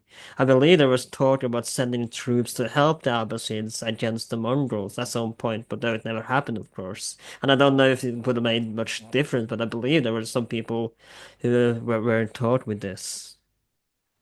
At this point, no, it it would have been very useful. Because at this point, the uh, Byzantine Empire, if you look at the map behind you, is smaller than the red portion on your map. That's in modern day Turkey. Hmm. They don't control Constantinople, and It's just the Empire of Nicaea. And they would have had to go through Mongol controlled territory. And there's a slight possibility that they were already paying tribute to the Mongols as well. The Abbasids were actually paying tribute to the Mongols, kind of protection money, which is why the Mongols wanted him to come and formally submit. Is, you're going to be working for us one way or the other. But they chose not to, and if you don't come before the Khan, then it's an act of rebellion, and so they have to take you out. And so Hulagu is basically cleaning up loose ends. And they captured the city. There is some time of pillaging and plunder, make no mistake about that, because you do have to reward the troops. And as far as the Muslim world rising up against the Mongols, Hulagu had lots of Iranian Muslims in his army. All the Iranian princes quickly sided with Hulagu for a variety of reasons. And the ruler of Mosul, just north of Baghdad, Badr ad-Din Lulu, he got requests from Hulagu telling him, you need to come join me. And he also got requests from the caliph, who simply asked for some singing girls. Yep. And Badr ad-Din Lulu basically is like, okay, I know how this is going to go. So we all know what it means. Yeah, Wink, so wink. it's like doomed. But as I was saying, the destruction of the knowledge of Baghdad, a little bit over exaggerated. Actually, a lot over exaggerated, because Nasiruddin Tusi, he took a lot of work with him to the new court of Hulagu, which would eventually be established around Moraga. And also, Juvayni still remained there, and we know he was a brilliant scholar as well, so he would have a massive thing. Baghdad went from being, this cosmopolitan city of the world to becoming more of a regional center. It'd be a place where But we still made an episode about the Islamic world in a few weeks ago, and we talked about this there, that even though it was kind of like, and again, I'm doing a comparison to Constantinople in the 14th to 15th century, but it was still people were coming there, people did scientific research in Baghdad. It wasn't entirely this wasteland that people and deserted city as there's people still came, artisans, musicians and poets and writers and scholars still came to Baghdad. So it wasn't the city that it used to be, but still people came to the city to do work, scientific research, or perform, or whatever. It was still an attractive city to many people before the Mongol invasion in 1258. Yeah, and probably where it got hurt the most was the number of people who fled Baghdad. There were a lot of great thinkers and intellectuals, religious figures who fled Baghdad with the coming of the Mongols, and they end up, in first Damascus and then Cairo. So we do see a brain drain of sort in terms of that intellectual standing. But as you just said, we also see a lot of people still going there for research and scholarship. So and as I said earlier, sorry if I interrupt you, but as I said earlier as well, a lot of the Mongols would adapt some scientists as well begin to work for them for scientific research and for engineering purposes as well. Yeah, as I said before, the Mongols will look for talent. There is a place for people to work for the Mongols. Some will choose to go elsewhere, some will not. Particularly those who view, I cannot possibly work for these people. They're, for religious reasons, or they find the Mongols crude, rude, and socially unacceptable, or whatever reason. It's usually a personal thing. We see the same thing in China. Excuse me. That's fine. We see scholars who will, say, nope, I'm taking a job with the Mongols. We see others who, for their own principles, refuse to work with the Mongols and will go into a life of quiet retirement and contemplation. Now we're going to round up soon, but we have to talk about, of course, the final. I wouldn't say final conquest, but final conquest for this episode, the Kievan Rus campaign, and it's often kind of overlooked a little bit in. And we talked about this, I believe, before we started recording. That's kind of an overlooked campaign as well. So, but let's talk because. But it should be much more written about this, I would think, because it's the Mongol conquest is what gave across the fall of Kiev as a power and the rise of Muscovy. So it's very important conquest in terms of Russian history as well. So let's talk about the Russian conquest of, sorry, the Mongolian conquest of Russia and Kiev, to use the terms of that time, Kiev and the Rus. Sure. The Mongols encountered the Rus as early as 1223, 1224. When they After the Urasian campaign, we have Sube'etei and Jebe. They continue to go around the Caspian Sea. They'll end up in the Caucasus area, and then basically even reaching allegedly as far as Crimea. And they encountered an army of Rus who were allied to Kipchak nomads in the area. And they fought the Battle of Khalkha. The Mongols win. Stephen Powell has argued that the Mongol general Jebe died at this battle. He makes a very convincing argument. And eventually, those Mongol troops will march back across the Volga and link up with the army of Jochi that's in Kazakhstan, modern Kazakhstan today. And a great part in one of the Rus sources is that the Mongols, we know not who these people are. We know not where they came from or where they went. We only know that they came as a punishment from God for our sins. So again, we get that apocalyptic feeling. And the Rus were a series of principalities. Many of them did not get along with each other. There was not a lot of unity there. It's not to say that there couldn't have been. But when you're left to your own devices, people will fight for power and argue for power and scheme. And it is a region that stretched from, Kiev, that was the primary city, to Novgorod, and Vladimir Suzdal. And so when the Mongols start expanding across the Volga River, it's primarily because they're after the Kipchaks. They want to subdue the nomads, but also they send armies against the Rus. And they quickly overcome them. I mean, we're talking in a matter of about 3 years, they've conquered all the Rus Khanates, or I'm sorry, the Rus principalities. And I'm sorry for interrupting you, but I want to point out as well one. And when I read it, and it's an old book about, I don't remember the author's name, but it's an old book from the 50s about Kiev and Rus. But I think it's in that book where they talk about and again something we haven't talked about as well is one of the tactics that the Mongols used, the famous feigned retreat tactics that made it so easy to conquer. So was this one of the reasons why they succeeded so well in conquering the Kiev and Rus land? Well, one of the reasons they succeeded is because they invaded in winter. For the Mongols, that's a great time to invade because one, the rivers are frozen. They're no longer obstacles, they're highways. You can test whether the ice is strong enough by a very simple method. You look for like a peasant village. Or you just send the fattest guy over the ice? No, you leave some sheep on one side. And the peasants who are hungry will go across and get the sheep. They take the sheep across. Then you go tell your commander, those peasants stole our sheep.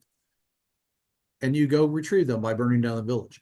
But by then you find out that, okay, if it can support all these peasants and all these sheep, then the ice is good enough for our horses to get across. So you go across. So the rivers in winter, they're not obstacles. So you can cross them easily. You can get through. That was actually quite a clever method. Yeah, it works great. As far as the feigned retreat, this is a standard steppe tactic. In steppe warfare, the feigned retreat has been used since, before the time of Alexander the Great. And it's where you You attack the enemy and then you flee, basically tricking them into following you.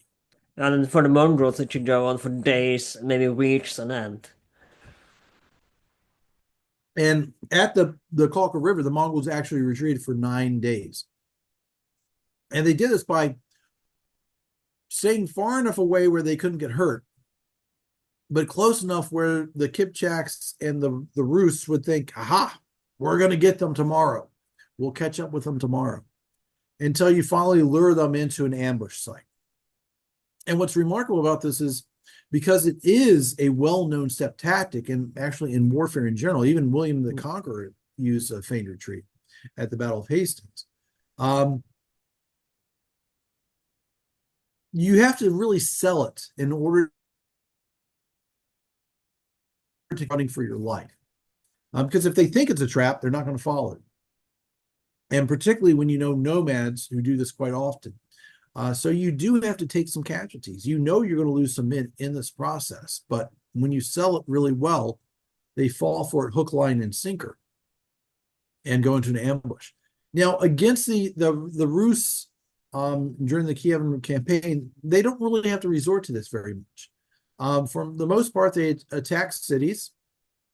And again, by this time, they're quite good at siege warfare.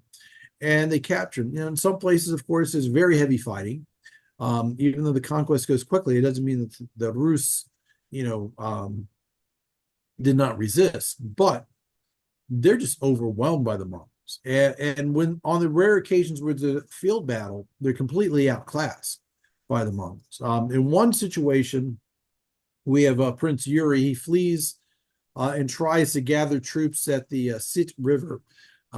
This is his chosen place to try and fight the Mongols because he thinks the rivers will, help protect his flanks and things like that. But actually, what he doesn't realize is that the nomads, the Mongols, have been sort of directing him to that. The Mongols attack most of the cities in a nerge. A nerge is a giant circle originally used in hunting that would contract and drive the animals to the center where they would then be, hunted and slaughtered. But the Mongols use this in warfare. And this nerge could be used on a battlefield, or it could be used in a theater of warfare stretching dozens to even hundreds of miles or kilometers. And that's exactly what the Mongols do. So the Mongols always seem to be everywhere. And by doing this, you're also driving populations to where you want them to go. And so Yuri quickly finds out that he's actually in a trap.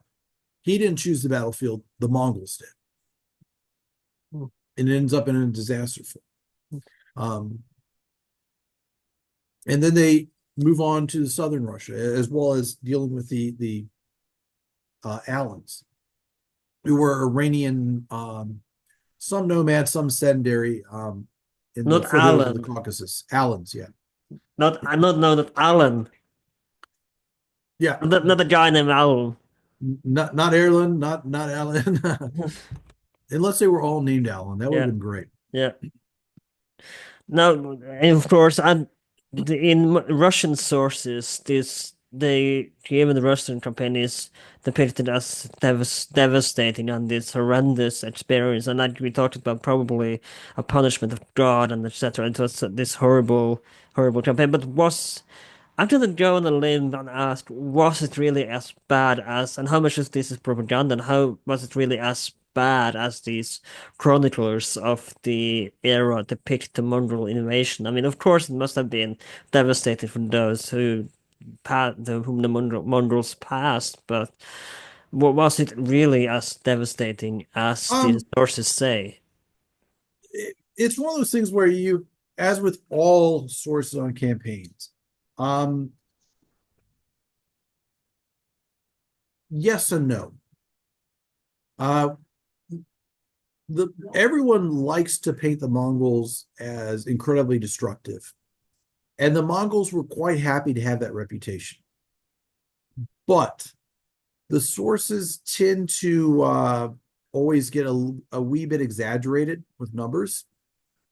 You when you see numbers, rarely do we actually have precise numbers. You usually should see this as they had more people than we'd ever seen before, or and also most sources in this era tended to over exaggerate enemy numbers and underestimate, well, I should say underestimate. Sometimes they give an accurate reflection of their own numbers. But that way, if you win against the overwhelming enemies, you look glorious and heroic. And if you lose, it helps explains it. Why we lost is because we were outnumbered. We never had a chance. So you always have to look at them with a slight bit of skepticism. So the Mongols do create a lot of destruction, and we have outside sources to verify this. Like when Jean de Plano Carpini, a Franciscan monk, is on his way to the court of Guyuk. He goes through Kiev, and this is a few years, about 5-6 years later, after the conquest of Kiev. And he's still talking about the number of skeletons and bodies, well, no longer bodies, but the skeletons of people laying on the routes to Kiev. So there was a lot of destruction. Make no mistake about it. There were, when the Mongols get into Kiev, they do burn people who take refuge in cathedrals. They do an immense amount of destruction. One of their envoys is killed at Kiev. So there is going to be a penalty for that. The more you resist the Mongols, the more destruction you can count on. If you surrender and live up to your obligations, you're okay. For instance, Novgorod. The Mongols are coming to Novgorod, but the spring thaw starts, so it becomes difficult to get through the forest, and particularly as the grasslands and the dirt roads are turning into mud. But in a lot of Russian histories, it looks like Novgorod was spared. They were never conquered by the Mongols. However, you see Novgorod princes in the camps and even at the court of the Mongols in Mongolia, getting basically their paperwork done to say that they're the ruler of Novgorod. They're there to bring tribute and taxes to the Mongols. They're there to bring troops to the Mongols.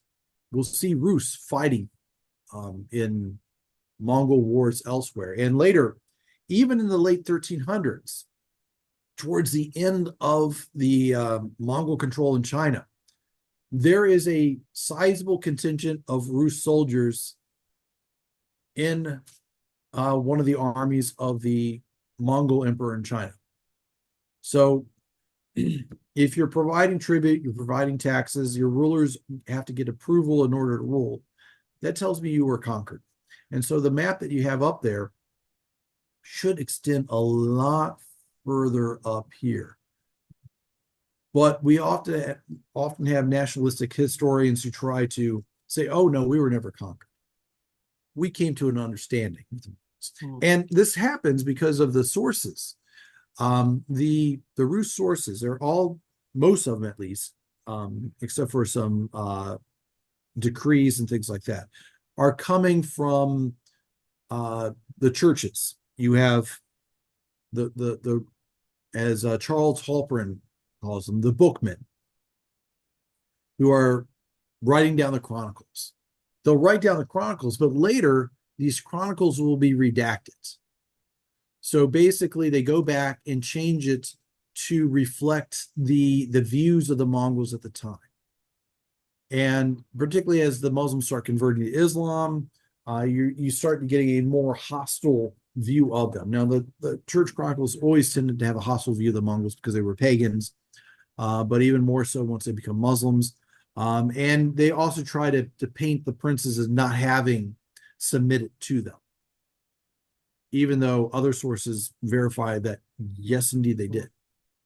So let's talk about the submission as well and what that meant for the first principalities, because a lot of, and again, one of the things I believe that it meant is that the Russian princes had to go to the Mongol court, and this took about a year. Not only that, they had to stay several years at the Khan's court as well, and submit and do kind of a humiliating tribute to the Mhm. Khan when they came there. So let's talk a little bit about what it actually meant as well, the journey to the Khan's court and submission to the Mongols. Well, coming to the Mongols, and all rulers had to do this, it wasn't exclusive to the Rus, was that it was an act of submission. You go, and we see this in virtually every This could kingdom. take years, It in a could, way. yes. So you're going, and in doing so, you're doing a couple things. One, you have to pay for your expenses. So it's expensive to travel that far. So you're using some of your wealth, so you can't accumulate too much, but you also have to bring presents as well as your tribute and also taxes to them. So they're making sure that you're not becoming too wealthy and thus too powerful. And also, you could probably be robbed on the way of the gifts on the way, right? Um, it is less likely that a prince would be robbed because he'd also have an entourage. Yeah. And also, if they knew that he was going to the Khan, um, that's not going to happen. Okay, fair. The Mongols are very keen on making sure there aren't bandits. This is not to say that there weren't, but wherever they could, the Mongols would prevent that. Now, some commanders may expect, a gift or something like that in order for you to pass through. But that is sort of a custom that once they figure it out, they know how to work the system. But no one's going to touch the tribute to the Khan because that's not going to end up well for anybody. What But happened if you first, didn't show up? And there are some Russian princes who defied the command. What were the right. consequences if you didn't go? Well, as we were discussing with the Caliph, initially they send different representatives, and that might tide over the Khan for the time being. But we see this on numerous occasions that if you do not show up, eventually the Mongols will come for you. That's what happens to the Caliph in Baghdad.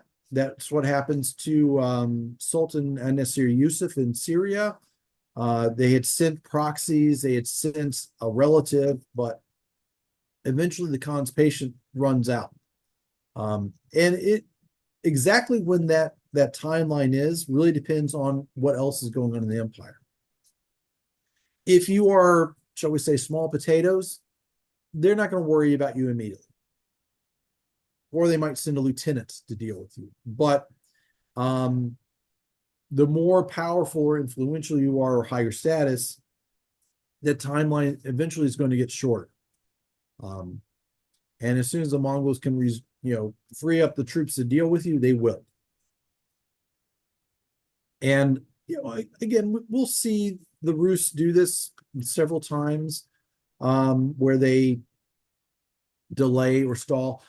Sometimes it's satisfactory enough just to go to the local Mongol prince, and that will be fine.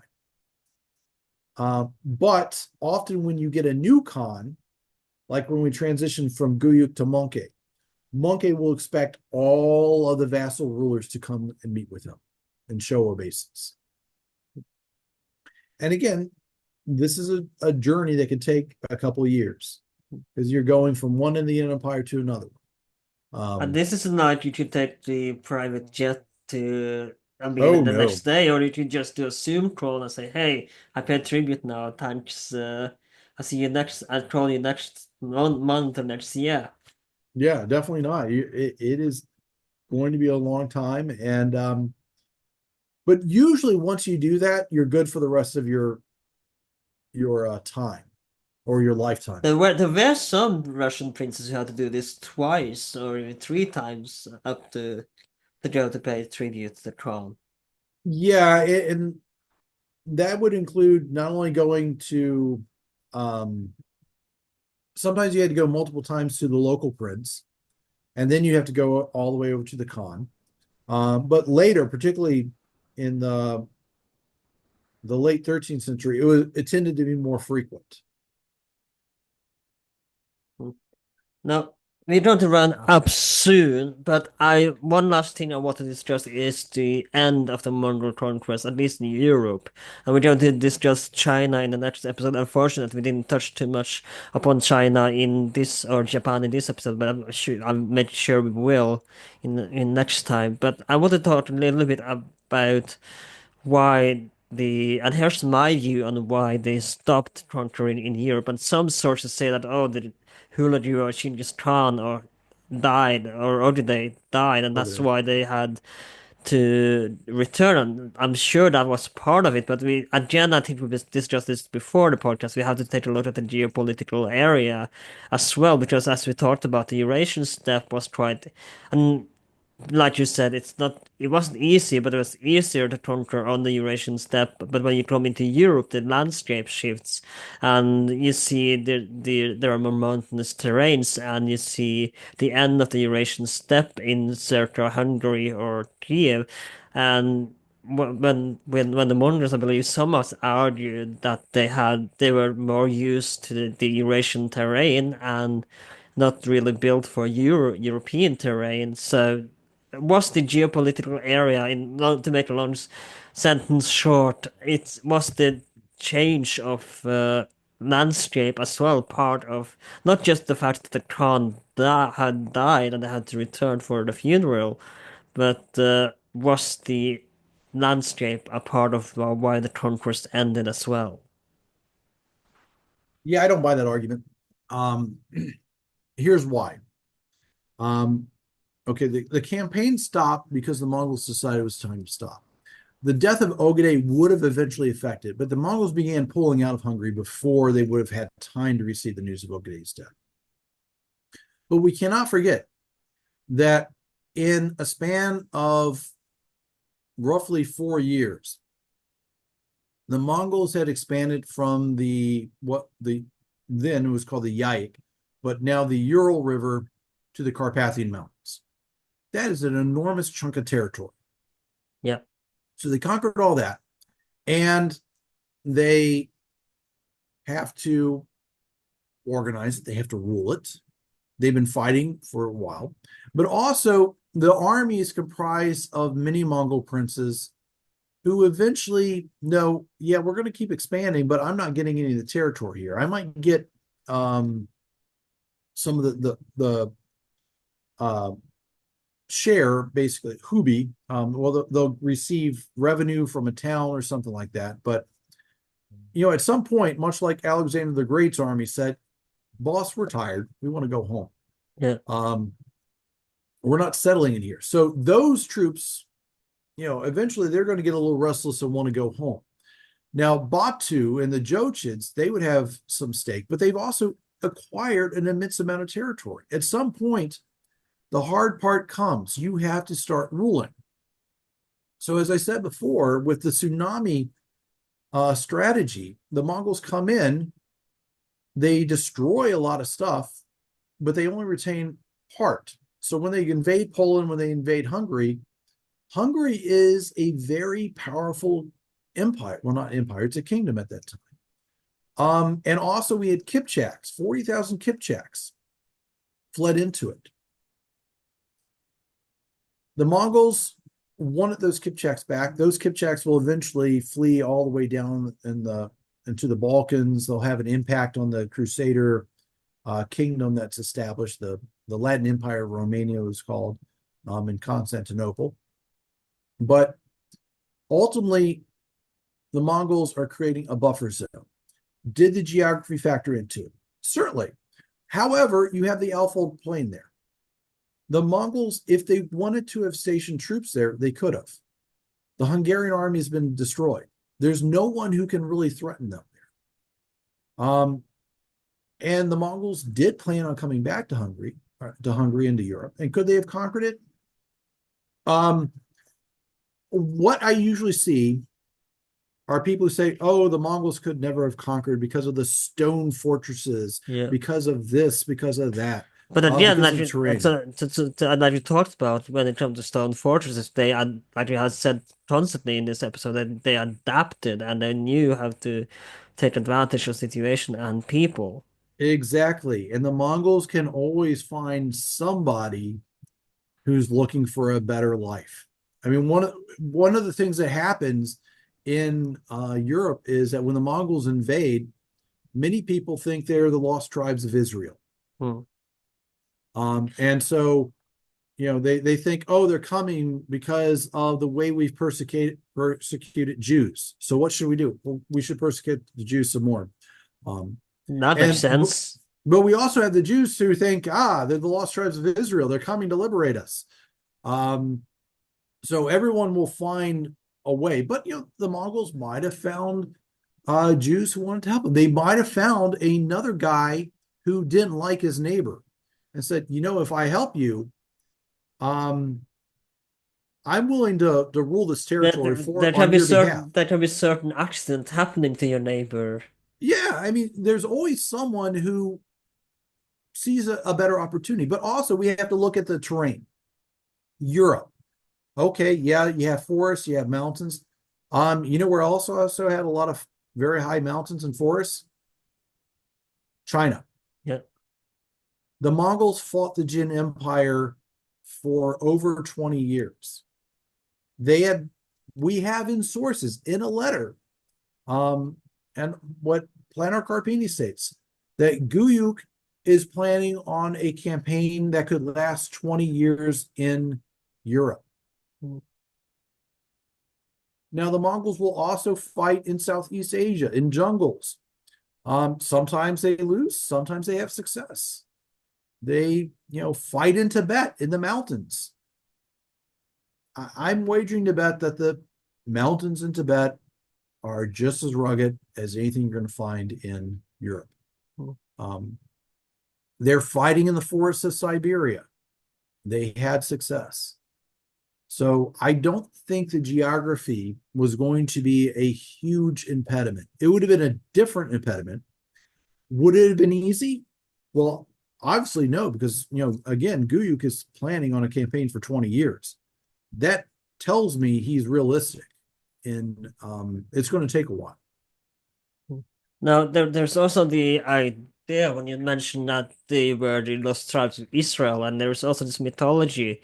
And we discussed this, again, we discussed it before on the podcast with Nicholas Morton, and the idea of Prester John, Ah, this yes. mythical figure, because of course, you have to keep in mind as well that most Europeans weren't familiar with Asia at all, and they believed that this was this mystical land of dragons and the Christian metropolis where Chingiss there, what would later be the idea of Chingiss Khan, that dragons and all these mythical creatures lived in, and of course, it wasn't just to go and again, you couldn't just go and Google Asia. What does Asia look like, or Asian cities, Yeah. or Asian religion, or Asian history? They didn't have too many sources to pull from and at that time as we do have today. So, and it's not just it's easy to.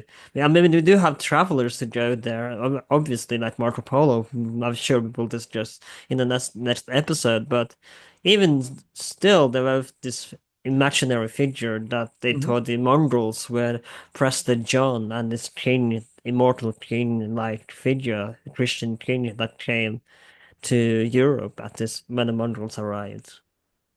Yeah, and the Prester John thing goes back to 1220. In the Fifth Crusade, you have the Crusaders um, outside of Damietta. They're laying siege to it, and they find some prophecies about a Christian king coming. And in the 12th century, there were already rumors of Prester John. There were some letters. Eventually, they figured out, this might not be a real person, but there's this idea out there that there's Prester John. He rules India, and for most people in Europe at the time, India was somewhere east of Baghdad. It could be where India is, or it could be somewhere completely different, but it's that way. But they don't have any knowledge. And we can sit today and wonder, oh, how could they possibly believe that? Well, I mean, I mean, you people look, believe that Earth is flat today, that the, so, and yeah, I so, mean, yeah, you look at the crap that people believe on social media, or mm, some media outlets, we should yeah. say. It's like you wonder how they can possibly believe that if they just think for a moment, but yet they do. And it's the same thing. And they had less ready access to information. And at the Fifth Crusade, they had reason to think that Prester John is coming because they hear about an army that is defeating Muslim armies. So naturally, it Mm. has to be Prester John. But it's actually the Mongols. And then the Mongols turn north and invade Georgia and then cross over the Caucasus Mm. into the steppes. And then they think, oh, yeah, maybe it wasn't Prester John. I don't know. They're a little confused by it. But Did the was that Tamerlane or was the Mongols who came with Christian banners to make people believe that they were Christians when they came into Georgia? I um, think that was Tamerlane. I'm not too Tamerlane sure. might have done it, but there were reports that the Mongols did it too. And it's I was discussing this yesterday with a student of we don't know whether the Mongols actually did it or whether the Georgians just misconstrued what they saw. They saw something and they wanted it to be a cross, but it was, just the Mongol I standard. think Tamerlane may have done something like that for Yeah, sure. Tamerlane, I think he definitely did it intentionally. That I wouldn't put it past the Mongols to have done it too, Hmm. but And it's again, not this put clear. the idea of Prester John to more Yeah, to life. again, it's you see what you want to see Yeah. sometimes, and you believe what you want to believe, even when it's like, you know, it makes no logical sense. By the time the Mongols are invading Europe, they certainly don't think it's Prester John. And so now they're trying to understand what happened to Prester John, Hmm. that Chinggis Khan, defeated him and conquered him. And so we get the blending of Prester John being either maybe Togrul, maybe the Jin Emperor, all sorts of fantastical stories. The whole Prester John myth is just It's absurd. fascinating, fascinating and absurd. But eventually the Europeans will find Prester John in Ethiopia. Because is he Prester John? No, but even in the 1500s, they want to find a Prester John. Let's just have it this one. Let them just have this one. Yeah. So I think we're gonna round it up there. So stay tuned Okay. for part two, which will be with Michael Hope next week. Of course, before you go, do you have any social media where you can share? And if people have further questions if about this topic, and if of course where can people find your book, the Mongol store, sorry, the Mongol World, and it's 1100 pages, like you said, but it's absolutely worth to read.